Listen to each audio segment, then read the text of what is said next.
We talk a lot about change, innovation, transformation.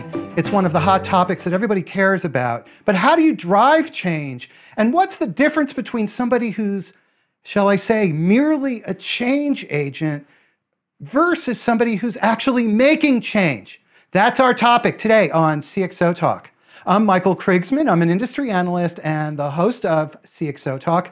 Before I introduce our guest, please, right now, subscribe on YouTube. That helps us a lot. So I'm very thrilled. I'm really happy today to introduce Amy Radin, who is the author of the book, The Change Maker's Playbook. And previously, she was the Chief Innovation Officer at Citi. So she knows of what she speaks. Amy, how are you? I'm so thrilled that you're here, and welcome to CXOTalk. I'm great, Michael. Great to be here. Thanks for having me. So, Amy, tell us about your book, The Change Maker's Playbook. Well, I got this idea about 5 or 6 years ago to write the book from a friend of mine who's a journalist. And a few years ago, I decided to leave the corporate world, where, as you said, I held some big innovation and digital transformation roles, and really had developed a passion for the hows of innovation. You know, to me, ideas are easy. The hard part is actually driving the change and driving the implementation through these tough organizations. And I really wanted to share my expertise with other people facing similar challenges. And that's what really led me to write the book. Okay, so I'm going to hold up a copy of the book, and I hope, and I've been reading it and really enjoying the book. So I think the best place to start is you talk about the change maker's playbook. And so maybe we need to talk about what is a change maker. Right. It's a great question. And the literature and language student in me, I think words are very important. And I searched around for quite a while to say, how do you actually characterize this persona who I'm thinking about? And really, change maker, it's a very empowering word. It's a word that thinks about how do you actually make change real. It's about execution, and it's about change with a purpose, because change by itself is just about making something different. When I talk about innovation, it's really making change very purposefully to solve the problems that real people have. And the change maker is the person who makes that happen. So tell us about, so you say purpose. So what is purposeful change? Is that even the right way to talk about it, Amy? To use that term, purposeful. Yeah, purpose is really important. To me, the notion of purpose is having a destination, having a sense of what's the impact that you want to have, and then aiming all of your energies at it with great passion. I think without a purpose, that destination of where you want to go, what's the impact that you want to have, you could end up with change for change's sake, but not an outcome that represents the answer to, as I said before, a real problem, which for me is what innovation is all about. So you need to drive that desire for change to some type of specific outcome that's related to whatever it is you're trying to accomplish in your business, your organization, what have you. Yeah, what I talk about in the Change Maker's Playbook is the starting point is really, for innovation, is about discovery. So being immersed in, out in the world with people you're interested in. And if you think about the startup founders, oftentimes when you ask them, how'd you get the idea? Whatever is doing, they hit upon a real problem that was confounding them in their own lives. So being immersed among people who interest you, who have real problems that you care about, is sort of what discovery is about. And then going after the answers. I talk a lot about passion, almost, I think it's very much linked to purpose, because innovation is so hard. Now, when you're trying to drive change and do something new, you're trying to coax people or a way of doing things out of some form of inertia. So to me, passion is that fuel that helps you have the energy to actually overcome the inertia that That's just kind of natural. It's human nature. So this raises a really very, very interesting question. And actually, I forgot to tell everybody that right now there's a tweet chat happening. And so come on Twitter, use the hashtag CXOTalk, and you can join this conversation and you can share your thoughts on innovation and ask Amy Radin any questions that you might have. So, Amy, this notion of passion being the fuel that drives innovation, I'm just thinking about large companies that so often seem to have a way of kind of weeding the passion out. And so, maybe touch on that? I mean, it's definitely a mindset and a type of person who goes at things. I often credit my own persistence as an innovator in big companies with the fact that I was raised in the middle of 5 children. And so when you're in that kind of, 5 pretty competitive children, so, you kind of learn to stand up and stand out and speak up for your beliefs. But it definitely takes a personality and a mindset to want to go after things. I also think that sometimes, and I hear this a lot from startup founders sometimes, they can sometimes be a little dismissive of big companies and the employees of big companies and sort of say, oh, they're just dinosaurs. They're not going to, they're not going to get anything done. They can't lumber. But you have to kind of look beyond the name over the door. And I know in my own experience working at places like Citi, American Express, AXA, there are lots of people who have career runways, who are very talented and skilled, who really, they need to see that the CEO is behind innovation, that that there's a psychological safety net so they can try things and fail, a word that nobody ever likes to use in our society, that they will be empowered and that somebody will help them overcome the inevitable bureaucracy that's sort of laced into big companies just because they have a way of doing things. They have rules, they have policies, they have procedures, they have regulations. And your average, like even high-performing person in the middle or bottom of the organization simply doesn't have the authority to get past that stuff. So they need to see that sort of umbrella of support over them. And then you unleash a lot of innovation energy in any of these companies. I guess my question as I'm listening to you talk is, yeah, it all sounds great. And motherhood and apple pie also is really great. But how do we get there? I've learned it's you start small. I can share some stories with you about my own experiences. I spent most of my career as a marketer in very traditional direct marketing and brand management roles.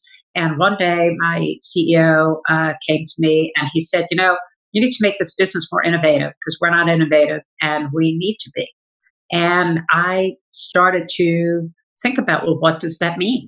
And literally, our starting point at the time was, since of course, like a lot of CEOs, he asked me to take on this challenge and no extra budget or resources. Got a few volunteers on my team, said like, who wants to help me figure this out? And we said, well, hey, let's understand what are the trends impacting our industry. This was the $5 billion bottom line credit card industry. What are the trends? What can we understand about the unmet needs of our customers? What technologies can be applied to our business? And literally started to sort of prioritize what do we think could be of value, and then getting out as quickly as possible with experiments and as close to live tests. I think there's no substitute. Innovation doesn't come about from PowerPoints. It comes about from as closely as possible, prototyping and bringing to life a real manifestation of what you mean and getting feedback from your potential customers. So the passion that you described earlier then needs to be applied to understanding customer needs, number one, and then to solving those needs. And then the mechanism or the method you were just describing is essentially to be iterative, experimenting. Let's try something. Let's see if it works. Let's try the next thing. Is that a correct sort of? Absolutely. It's all about, in the book, I talk about this sort of 3-part framework, seeking, which is all about discovering the insights about the unmet, the unsolved problems that you want to solve, and framing a purpose around there. Figuring out, and how are you going to do that in a way that's quite scrappy? Because no matter where you are, you probably, unless you've got a trust fund, you're not going to have a lot of resources at that point. Then seeding. It's all about prototyping, and it's actually like iterating. How can you put together even paper or cardboard or just, Band-Aids and rubber bands kind of manifestations of what you mean? Put your idea in the hands of potential users and keep listening, getting feedback, improving, getting to the point where you have an understanding of feasibility. Not only do people want it, can you build it, and is it operationally possible? And then the magic moment when you do have enough resources to actually create what you've got, moving on to the third phase, which is scaling. Now, you're really going to market and building a meaningful user base. So, but throughout the entire innovation journey, you're always iterating. Why is scale so important? Rise to the level that you included it as part of your basic framework. Well, as I said before, innovation has many, many definitions. It's one of those used and abused phrases in the business lexicon. The definition that I adhere to is viable, viable solutions to real world problems. And a big aspect of viability is it economically, legally, operationally feasible? And if you're not going to have scale, it will be hard to have something that's economically feasible, but also you're not really solving the problem. In the end, you want to reach a user group so that you're meaningfully helping people.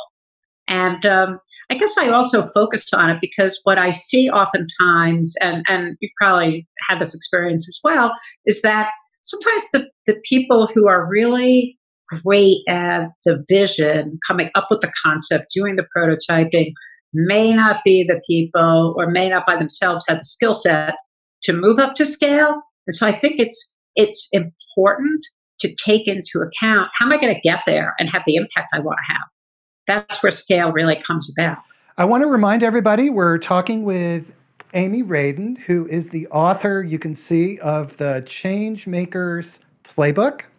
And there's a tweet chat right now taking place where you can join us. Go to Twitter using the hashtag CXOTalk. So, Amy, so ultimately then you've got to ensure, based on what you're saying, you've got to ensure that the problem you're solving is a meaningful problem which can only be calibrated or understood going back to customer needs. So does that place the burden of innovation, in a sense, kind of upstream? Before you begin innovating, you've got to, the organization or somebody's got to be understanding and working and listening to what customers really need. I think that's absolutely right. And I see that as the responsibility of everybody in a business. We should all be listening to our customers all the time. I don't see understanding people's needs as the domain of, a market research department or an analytics group. I think if you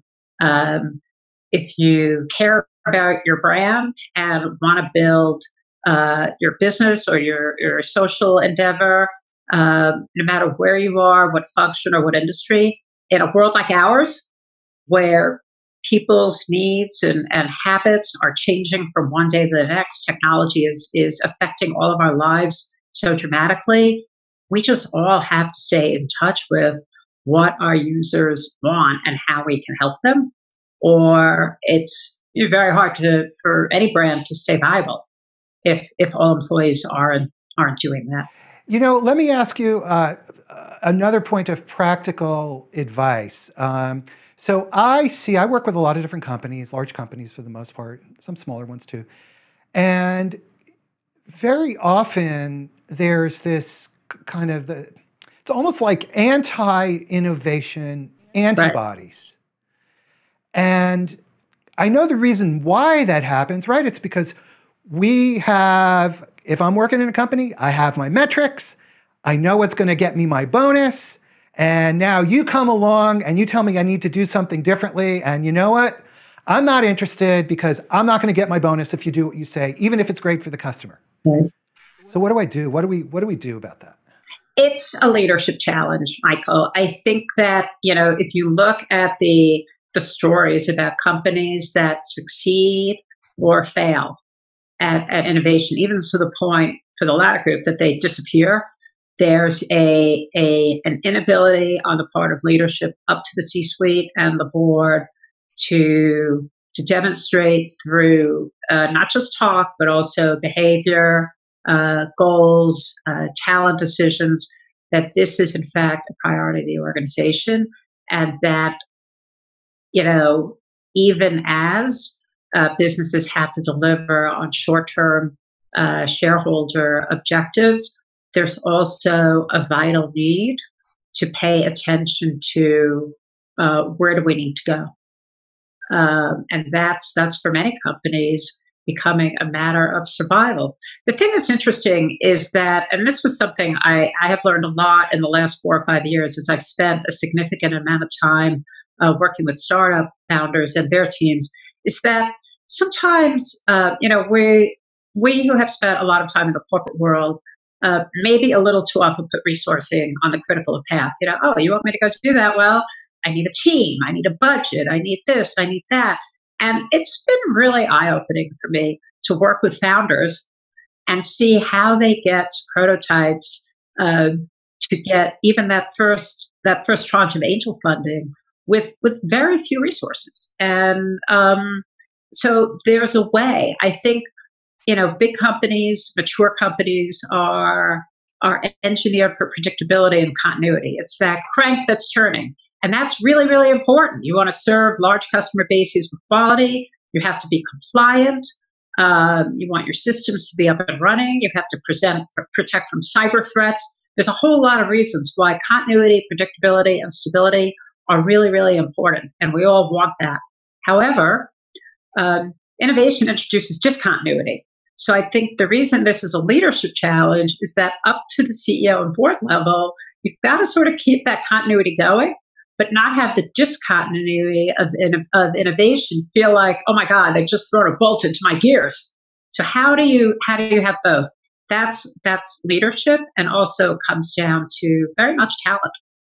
Who's on the bench, and what are people motivated to do? Is the CEO creating that psychological safety net so that people can, because if you're not failing, if some of your experiments aren't just being totally written off, you're not pushing hard enough for real innovation. All right.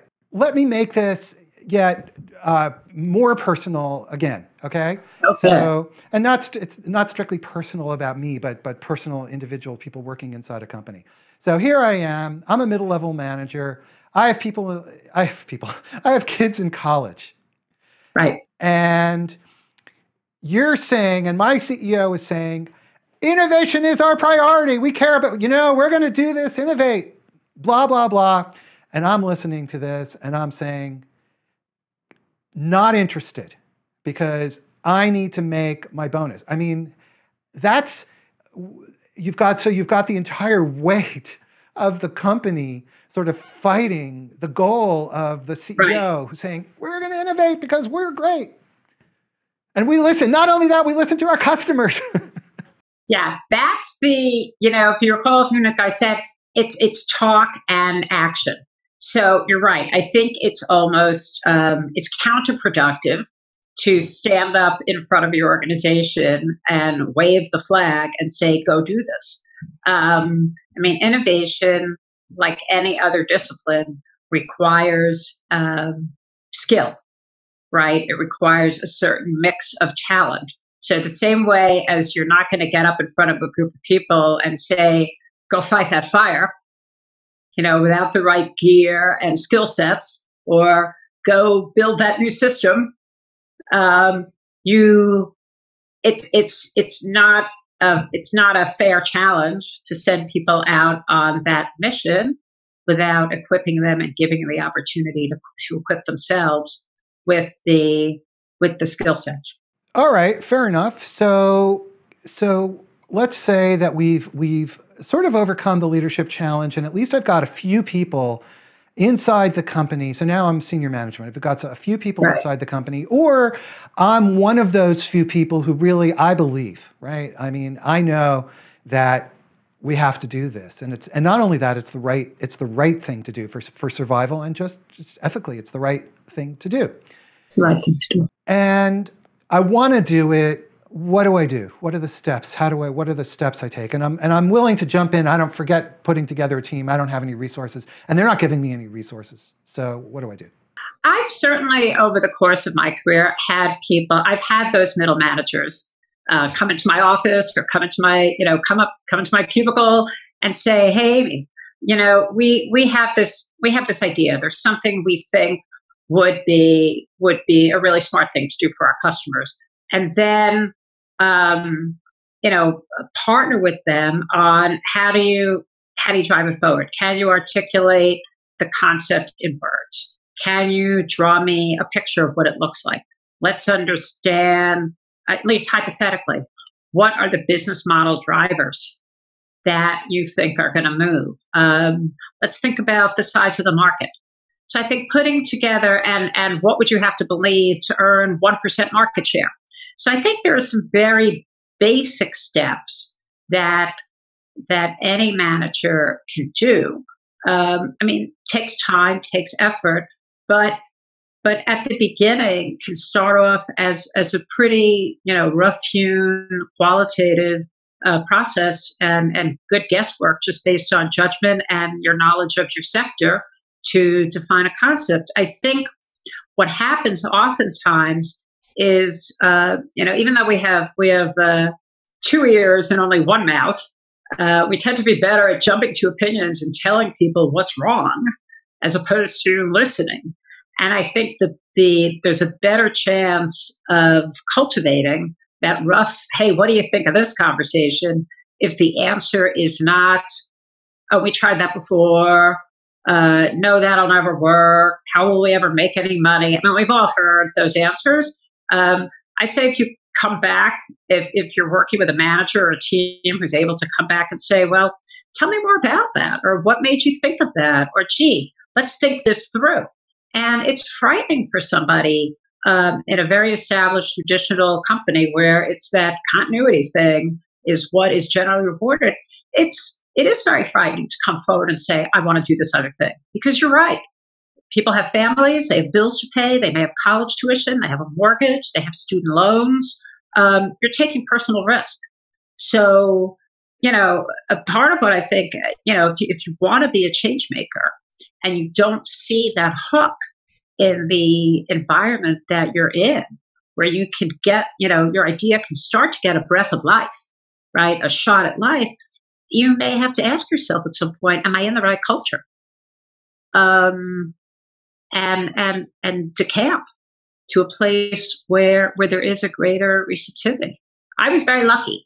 I worked at brands and under managers, under leaders who gave my teams and I that space. You raise an important point. It's funny, as you were talking earlier, I was thinking that for talented folks who are willing to take on the innovation challenge and think about customers and also to weave in business models, which you just mentioned, and do all of this with no resources because it's just the right thing to do on multiple levels. If they're not getting a receptive hearing, those are going to be the most talented employees you've got as well, and the most energetic and most passionate.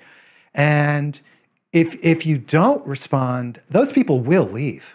I think that's absolutely right. And that's kind of the hidden cost or benefits, depending on how you look at it, of innovation. That I think especially, and what I've always found, it's not just in today's world. I can think back to the beginning of my corporate career over 20 years ago, that people who have personal aspirations in their careers and who see themselves as having a career runway will always ask, where's this place going? Is there a commitment to a future? Am I working for a brand that respects and values its customers and that is always anticipating and building towards future opportunities? in today's world, that really is a matter of survival. And I think the talent who can really drive growth are going to self-select into career environments where they're able to fulfill their passions and drive the kind of impact that they want to have. It's interesting. Today, I just read earlier that Jeff Bezos, from the CEO of Amazon, said at an all-hands meeting of his employees that Amazon will go out of business because the lifetime of a large corporation to be profitable and survive is more like 30 years rather than 100 years. And so the question becomes, he said to his employees, what do we need to do to delay that time? And we can do that only by being responsive to our customers. And so my question back to you then is, we hear lots of talk about customer experience.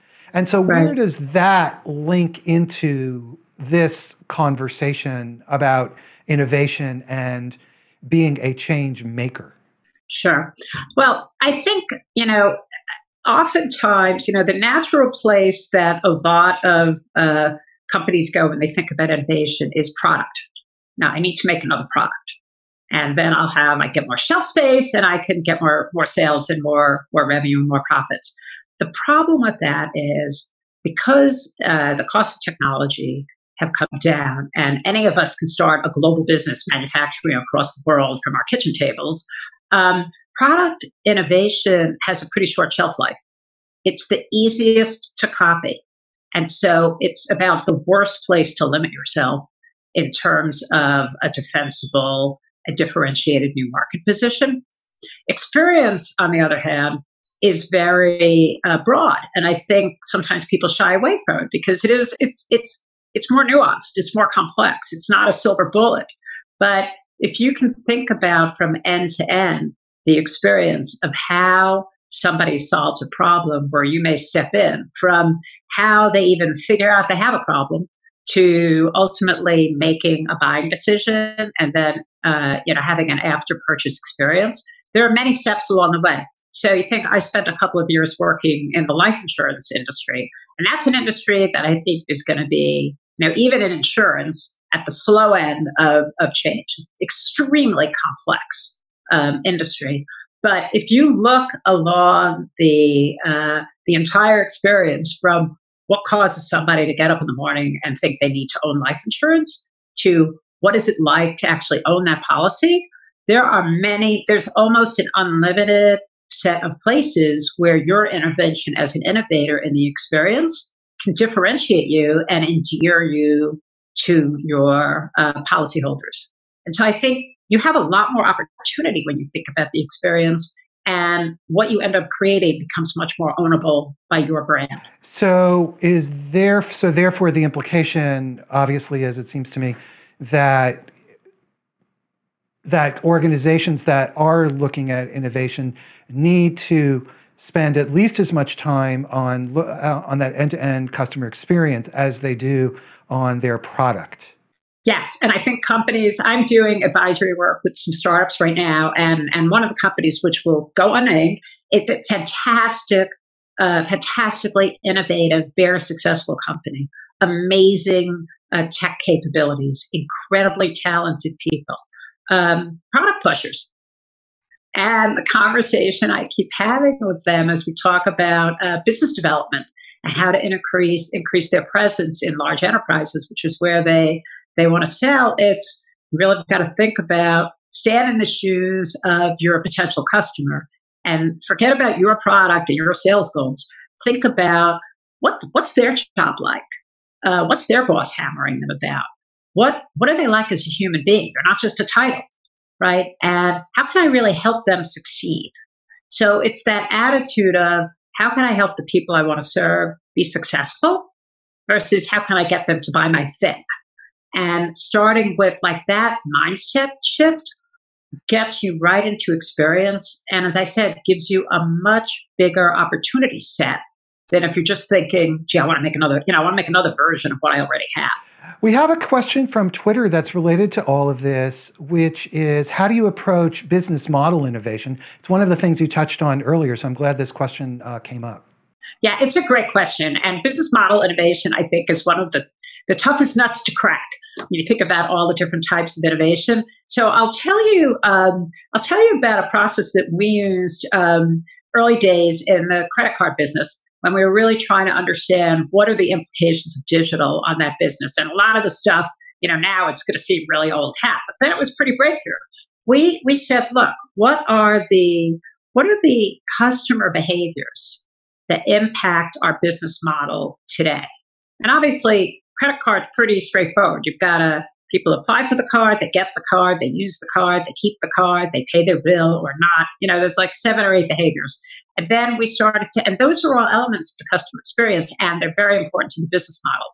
We started experimenting around if we do this, sort of playing out if the bets with live testing.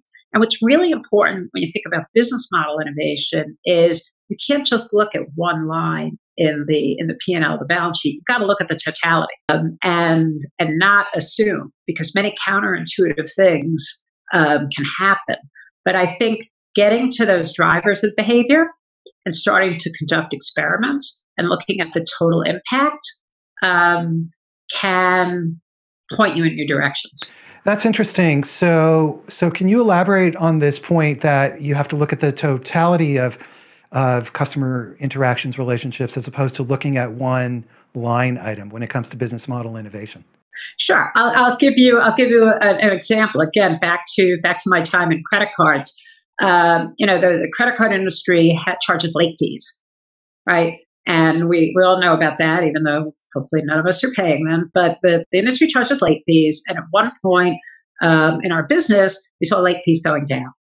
And so some people were speculating like, wow, people are paying their bills online, so late fees are going down. That might not be a good thing certainly good for the customers, but, not for our business. Well, we went in and did the complete end-to-end analysis by customer segment. And in fact, no surprise, what we found out is, yes, indeed, there was a segment of people who were paying their bills more quickly and avoiding late fees. They were also more loyal to the product and having higher, more profitable usage. So our offering are making it easy for people to pay their bills online.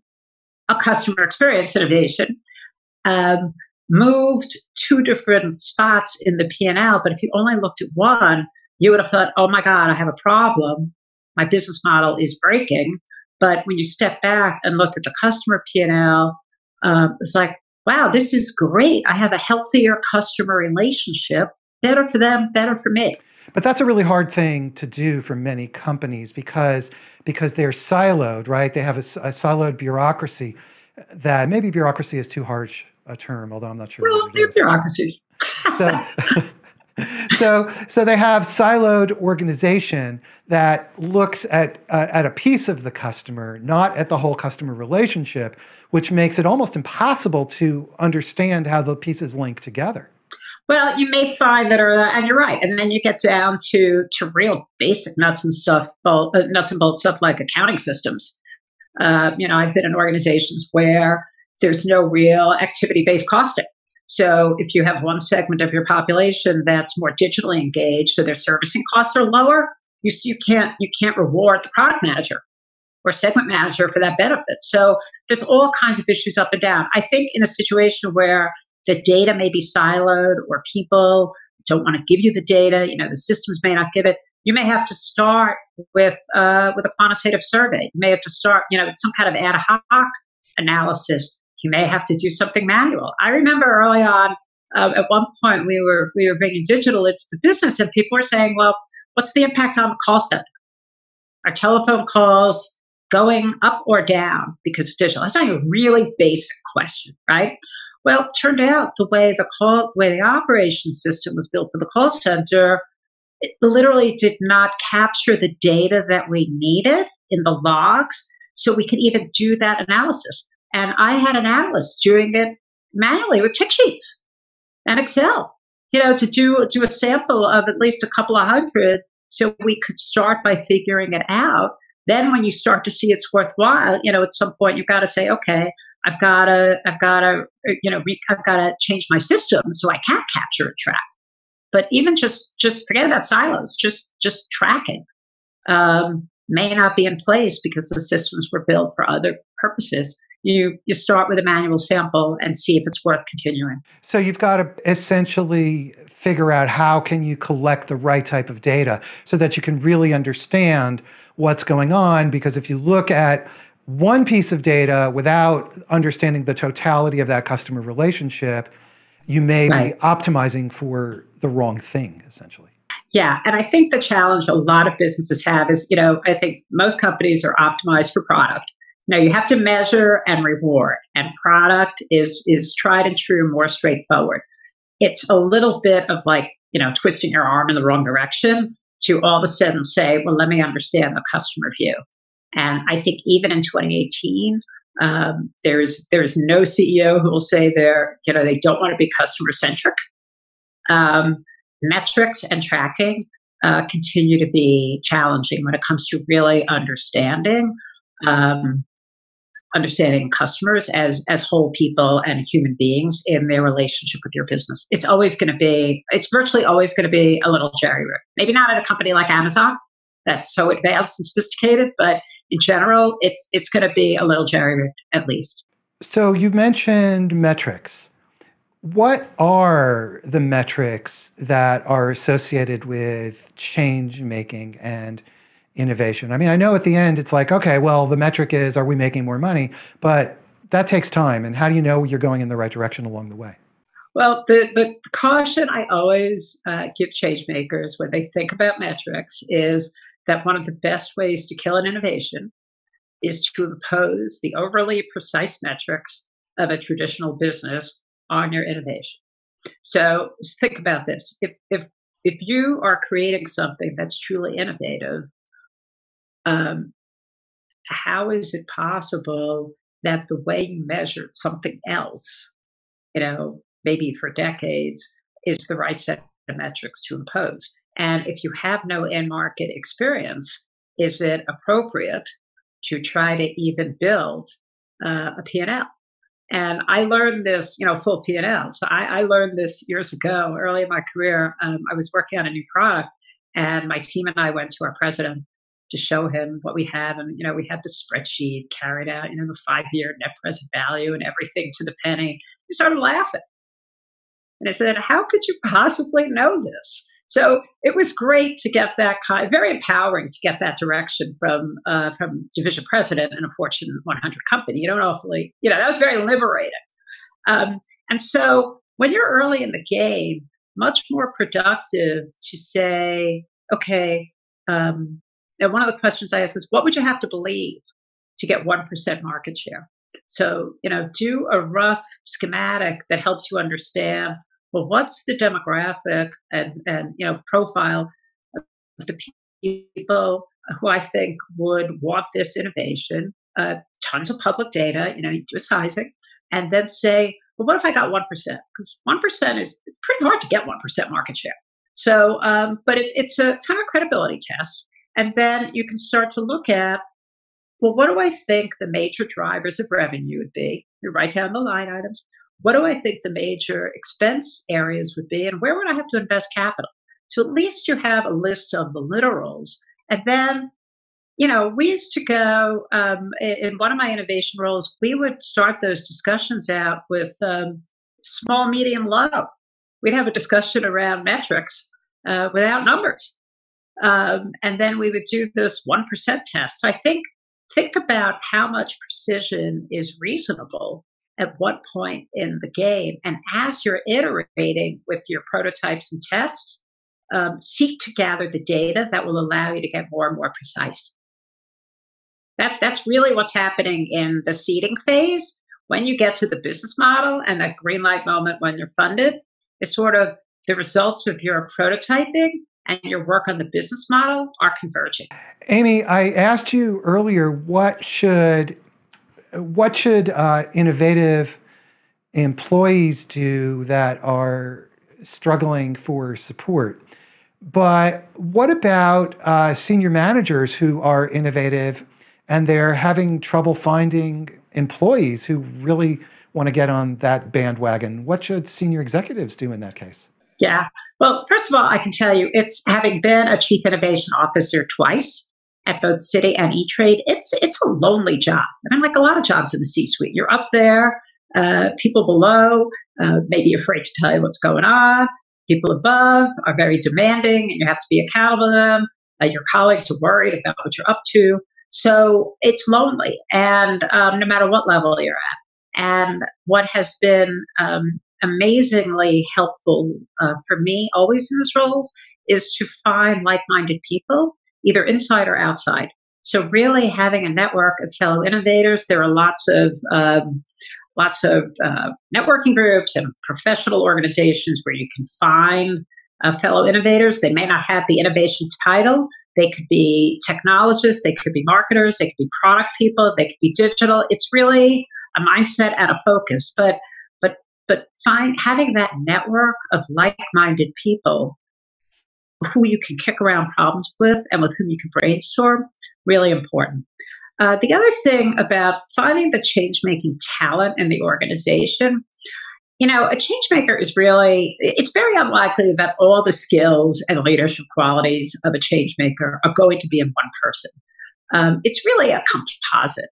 And so if you're the senior manager and you want to build some innovation capability in your organization, I would encourage you to try to assemble that small group of people who are very diverse in terms of their backgrounds, their life histories, their functional skill sets, their perspectives, but who are collaborative and good listeners.